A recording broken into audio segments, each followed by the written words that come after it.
Siksik liglig ang ibinahagi ni Dr. Cedric Daep sa DRRM Forum ng OCD na panaad sa Canlaon, A Convergence Towards Resilience. Inisa-isa niya ang best practices ng Operation Mayon sa Albay na magagamit ng mga taga-Negros Island para makamit ang zero casualty sa oras na sumabog ang Bulkang Canlaon. Pero alam niyo ba na dumaan na siya sa siyam na gobernador ng lalawigan ng Albay? Kung paano niya nagawa yan, alamin natin sa ating one-on-one sa nag-iisang Mr. Disaster. Magandang araw po, Dr. Cedric Daep, at maraming salamat po na makasama namin kayo dito sa aming programa, ang Civil Defense in Action. Ito po ang pagiging Mr. Disaster ninyo ay buong puso at dedikasyon nyo na po itong isinabuhay, Dr. Cedric, para makatulong po sa ating mga kababayan, ano? Kinarir ko talaga yon. Aside from the learnings that I had, hanggang ngayon, I kept on reading, I kept on looking for lessons learned, experiences of other areas with different types of calamities. Binabasa ko yun, tapos ina-analyze ko, ano ba yung gap dito? Ano ba yung pwedeng i-adapt? Ano ba yung based dito sa magandang experience, kailangan i-modify ko yung ginagawa sa Albay to improve. So, never be contented of what you have for today. Dapat still aspire for development based on new experiences. Huwag tayong titigil. Ito pong nalikha ninyong Albay sa Model for Disaster Risk Management na bukod po sa proven and tested na ay globally recognized na rin. Saan na po umabot itong advocacy ninyo na maibahagi ang ginagawa ng Albay para makamit po yung target na zero casualty sa panahon ng kalamidad? Sa ibang countries, nagawa na nila ito. Ginawa na natin ito. Halimbawa, sa Albay nagawa ito. Ginawa na natin ito sa lahat ng volcanoes all over the world. Sa Mexico, ginawa natin ito. May mga volcanoes in different countries na nagawa na nila. Sa flood, nagawa na ito sa Catalonia, Spain. Yung sa tsunami warning, para makaiwas sila in just na may earthquake for tsunami, ginawa din namin yan sa Padang, Indonesia. Kami din with UNDP ang nagtulong para establish yung warning criteria. So, ang importante, yung warning criteria, alam din ng barangay.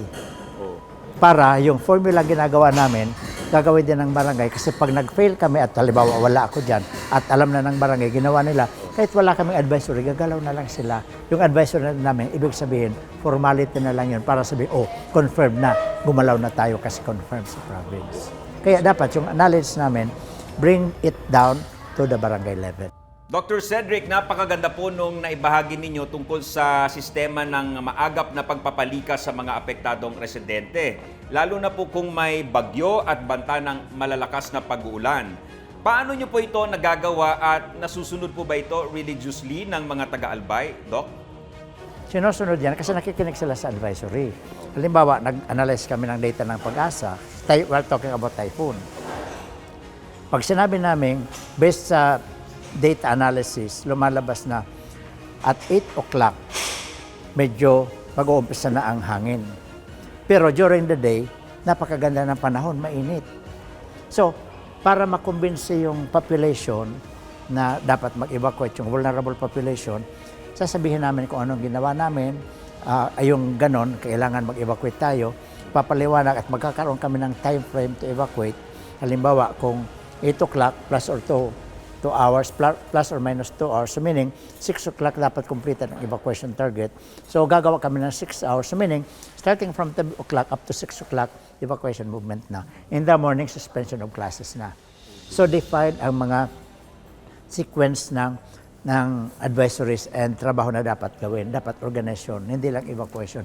Marami pang dapat activities na dapat gawin mo na. Kasi kung binigla mo naman yung tao, nag-evacuate ka na wala pang preparation, preparedness activities, hindi mag-evacuate yan kasi kukunin pa yung bata sa eskwelahan, maghahanda pa ng dadalhin sa evacuation center. Kaya bago yung evacuation advisory, meron ka mo ng advisory for preparedness measures. Mga ganon. So, dapat organized, na-anticipated mo na. So pag nag-evacuate ka, wala na silang gagawin. You are just waiting for them to be advised to evacuate. Gagalaw na sila. Kasi ayaw din naman nilang gumalaw na, gabi na, madilim na. Napakaganda rin po ng punto na naibahagi ninyo sa forum, Dr. Cedric, na dapat target ding makamit yung zero evacuation. Dahil kapag na-achieve nga naman, yung zero evacuation ay natitiyak na yung zero casualty, Doc Cedric. Correct, correct. So, importante yon. Dahil yung zero casualty, target mo yon at that time na nasa normal situation tayo. Para identify mo doon sa risk map mo kung ilan ang population to evacuated, and then nag-workshop na kami by barangay para sa ganon, kapag nag-issue ang province ng advisory to evacuate, alam na ng community, alam na ng municipality kung paano yung movement ng evacuation sa kanya-kanyang designated safe evacuation centers. Now, pangalawa, bakit zero evacuation? Dahil after the response phase, sa recovery program, dapat unahin yung relocation program. So identifying the population from the critical zone, identified by PHIVOLCS, the number of families, and idagdag yung critical zone ng lahar. Pag sinabi mong na-identify na yon, kanya-kanyang municipality mag-land banking, and then gumawa ng resettlement plan, site development plan, mag-source out ng funding for housing, other developments, networking, and so on. Pag nagawa yon, from the critical zone, wala ka ng population doon, meaning, wala ka ng zero evacuation ka, zero casualty ka pa. Wala na, kasi walang exposure. Sa volcano, ang countermeasure mo lang para walang mamatay, dapat wala kang exposure sa pyroclastic density current na dito 4 kilometers lang. So 5, buffer na yon. Pag nasa 6 ka na, wala na. Silang i-evacuate mo, pero buffer lang yon. At syempre po, mas economical po yon, Dr. Cedric, kaysa gumastos po yung gobyerno sa mayat-mayang pagpapalikas po ng mga apektadong residente. Papunta po dun sa mga temporary evacuation centers at sa case po na ito, yung mga eskwelahan natin, Doc Cedric. Sa economic aspect ng disaster risk management, economical yon. Kasi yung actual cost mo ng response works, kung halimbawa sa Mayon, hindi ka bababa sa 500 million pesos. Samantalang kung natitirang population na dapat i-evacuate mo doon, gamitin mo yung 500 million pesos for one eruption alone, sobra pa yun. So economical, nakatipid ka na yung principle of protection of life, 100% na gawa mo pa. Doon naman po sa mga residente na di rin natin masisi kung bakit nga gusto nilang bumalik pa rin sa mga danger zone dahil nga nandoon po yung kanilang mga kabuhayan. Paano dapat po natin maipakita yung political will para maipaunawa po sa kanila na delikado talaga doon at dapat silang mailayo sa mga danger zones, Doc Cedric? Ang strategy dito is governance. Sa governance, 3 pillars lang kailangan natin para magawa ito. Number 1, institution. Sino yung gagawa? Sino yung designated? Sino yung mandated? So, institution. Pangalawa, policy. Is this supported with policy? Yung lote ba na na-identify natin as relocation site ay part ng land use plan para wala na tayong mga conversion, yung mga ganon. And then, yung implementation mo ba ng relocation program and lahat, supported yan ng policy para may integrate na yan sa annual investment plan, approve ng Development Council, approve ng NEDA, and so on. So, policy. Pangatlo na pillar sa governance is funding. Because funding is the best articulation to execute all these plans. So pag pinasama mo yung institution, policy and budget, 100% nagagawa yun. Halimbawa yung funding, paano gagawin yun? Pagdating sa DRRM fund, walang kakayahan. Sa national government, kakapusin, kahit mga national government agencies tumulong. Sino makakatulong? UN, agencies, international non-government organizations, mga embassies, makakatulong yun. Pero, sa institutional requirement, sa technical capacity ng institution, sino sa kanila ang may capacity to do the technical plan na dapat consistent yan, align sa national and international policy para yung proposal to be submitted must be according to the field of interest of the target donors. Isa yun na dapat malaman nila. So marami pang dapat institutional capacitation na dapat gawin. So pag na-identify mo yun, ano pa yung mga gaps para i-strengthen so that they can do the work. Gaano po kahalaga na ma-institutionalize yung disaster risk management? Kasi alam naman natin, kada 3 taon nagkakaroon po ng eleksyon. So paano po yung continuity kung iba na naman po yung nakaupo? Pag na-institutionalize mo yun, kahit magpalit ka pa ng political leaders, dahil yung staff na iiwan naman, gagawin na yon. Kasi yung political leader na papalit, ang trabaho niya is to receive the proposal, receive the plan, approve the proposal, disapprove the proposal or make modification as recommendation to the proposal. Yun naman talaga ang trabaho niya. Hindi sila mag-iisip, yung tao ang mag-iisip. Kayo po ba bilang nabigyan na ng titulo na Mr. Disaster, ilang governor na po ba yung napagdaanan ninyo, Dr. Cedric? Ako siyam, 9 governors ang dinaanan ko. Pero kahit yung 9 governors na yon, iba't ibang partido yon. Kahit iba't ibang partido, pag very apolitical ang approach mo at saka professional working relationship ka lang, makikinig sa iyo yung governor. Dahil hindi ka naman magpo-propose na hindi for the purpose of public safety. Pag nakita yan ng governor, magkunta partido ka or partido ka niya, makikinig sa iyo kasi ang gagawin mo is public service, protection of population. Walang kukontra doon na gobernador kahit anong partido. Sa inyo po bang karanasan, mahirap po ba na ma-achieve yung zero casualty na target sa Albay? Matindi rin ba yung pinagdaanan ninyo, Dr. Cedric? Yung zero casualty formula, una nag-institutionalize ako noong 1994. Na-approve yun, 1995, institutionalize na kami. Nung may institutionalize, ginawa ko yung formula. That was April. Noong November, October and November, nagkaroon kami ng typhoon. Nagawa namin, hindi naman mahirap. Because may commitment kami at saka bago namin ginawa yon, comprehensive talaga yung community-based training na ginawa namin. Na dapat, ang decision ng higher level, naiintindihan sa community. Kasi pag hindi naiintindihan, wala, hindi kayo magkakaintindihan, hindi makikinig. Dito po sa usapin ng pagliligtas sa buhay at kabuhayan ng mga tao at matulungan silang makabangon sa bawat unos at kalamidad.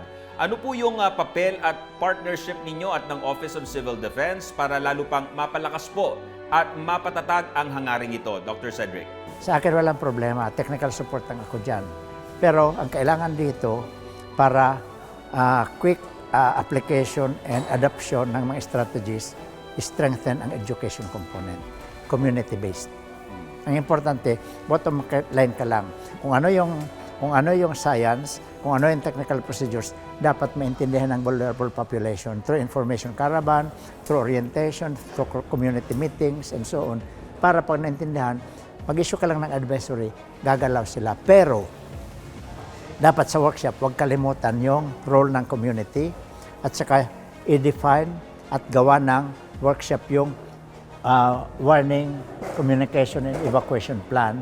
Dahil pag may evacuation plan ka, pag naintindihan ng community na kailangan gumalaw, alam nila kung saan pupunta. Kahit hindi mo na i-guide, sila mismo ang kukusang pupunta basta't preparado ka sa relief.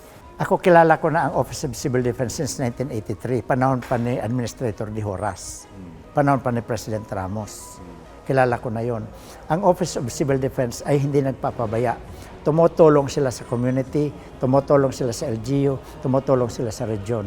Pero kailangan ng Office of Civil Defense ang tao sa baba na kailangan mag-cooperate para pag in-apply natin yung teamwork and intercomplementary approach, maniwala ka, pag may resources ang OCD plus yung capacity ng resources din ng local government, pag pinasama mo yon, perfect. Napakaganda kasi walang OCD na regional director at saka walang OCD administrator and staff na nagpapabaya. Ginagawa nila, kaya lang kuminsan, gusto din naman nilang gawin, pero pagdating sa baba, nahirapan. Wala. Kahit anong gawin ng OCD, nahirapan, wala magagawa. So dyan po papasok yung napakahalagang papel ng media para makatulong nga po sa pagpapakalat ng tama at napapanahong impormasyon sa ating mga kababayan, Doc Cedric. Ang media is number one support dahil kahit may plano ka, may warning plan ka, may warning criteria ka, may evacuation plan ka, without communication support, it's a failure. Para yung bread and butter, pag tinanggal mo yung butter, hindi masarap. Pag tinanggal mo yung tinapay, hindi masarap. Pag tinanggal mo yung communication, yung zero casualty formula mo is a total failure. May na-mention po kayo, Doc Cedric, doon sa rason ng pagsasagawa ng regular press briefing na isang bagsakan na lang kumpara yung sa iba't ibang media outlet na mayat-maya yung tatawag sa inyo. Yeah, importante yon. Dapat, during emergency response works, regular press briefing is done dahil pag walang regular press briefing, kaming mga disaster managers, affected kami dahil every now and then may pupuntang taga-media para mag-ambus interview, commitment interviews, and so on. Pag may press briefing, isahan na lang yon. So we have enough time to work for risk management, procedures, administrative requirements, and so on. entertaining, donors, and everything. Now, ang advantage pa ng press briefing, right after, may press release tayo. Pag nag-issue tayo ng press release, standard ang result ng information maging sa print, maging sa television, o maging sa broadcast. Isa lang ang information. Sa initial assessment po ninyo, may mga na-identify na po ba kayo na notable gaps sa current Canlaon response? And basing po from Mayon experience, ano na po yung mga pwede nilang mai-apply dito po sa nangyayari po sa Bulkang Canlaon? Number one, yung cluster approach na compliant dapat doon sa issuance ng NDRRMC noong 2007. Dahil pag cluster approach siya, isa lang ang kausap. Pagdating sa relief, isa lang ang kausap mo. Kung ang cluster lead ng relief ay social welfare, siya lang. Lahat ng mga donor agencies working on relief, doon sila nag-uusap-usap. Kaya walang duplication, walang overlapping kasi mag-uusap sila. O dito kayo naman. Dito wag na nyo nang bigyan kasi kabibigay lang namin dito. So, equitable ang distribution ng relief and organized. Walang overlapping. Yung sa health naman, water and sanitation. So, may reporting sila na dapat ang repository ng report nasa admin. Para doon sa admin na yon, organized, kahit yung ibang cluster, intercomplementary sa ibang cluster, nagtutulungan. So, ang ibig sabihin nun, lahat ng disaster response works, mabilis, walang nakakalimutan, dahil lahat ng mga sectors, nandoon lahat. So, hindi nakalimutan yung water and sanitation, hindi nakalimutan yung may mga nganap, hindi nakakalimutan yung may nagre-request na may improvement ng road kasi may putik, lahat, centralized doon. Yung logistics na kinakailangan, hindi na kailangan yung LGU pa maghanap ng mga donors dahil nandun na rin sa cluster. So meaning, mabilis ang trabaho, well-coordinated, at saka maximized ang resources. Lastly na lang po, matapos po kayong mag-impart ng best practices ng Albay sa pagtugon sa mga kalamidad, confident po ba kayo na magagawa ito ng mga taga Negros Island, Doc Cedric?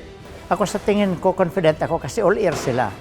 Kaya lang, that is not the end of it, na nakinig lang sila. Kailangan pa rin i-monitor at i-coach. Hindi lang delegation dahil narinig na nila. Kasi ang tingin ko dyan, kahit nakinig sila at naintindihan nila yan, ilang percent ba ang capacity nila to adapt the procedure? So, mahirapan pa. So, kailangan pa rin i-monitor and then i-coach. Walang problema kasi nandiyan naman ang OCD tatawag. Kung in my absence, wala na tayong problema sa information technology. Meron tayong online, meron tayong virtual, so we can apply everything. Kung halimbawa mag course development tayo sa ganito, mag-crash course development tayo dito, sa akin 2 to 3 days pwede na. Yung other gaps, follow up na lang. Yung pinaka-basic, 2 to 3 days kaya nang gawin mo. Yun ang kailangan. Pero pipili tayo kung sino makaka-deliver para sila ang iti-train. Alright, maraming salamat po Dr. Cedric Daep, ang Provincial Administrator ng Albay at kilala bilang Mr. Disaster.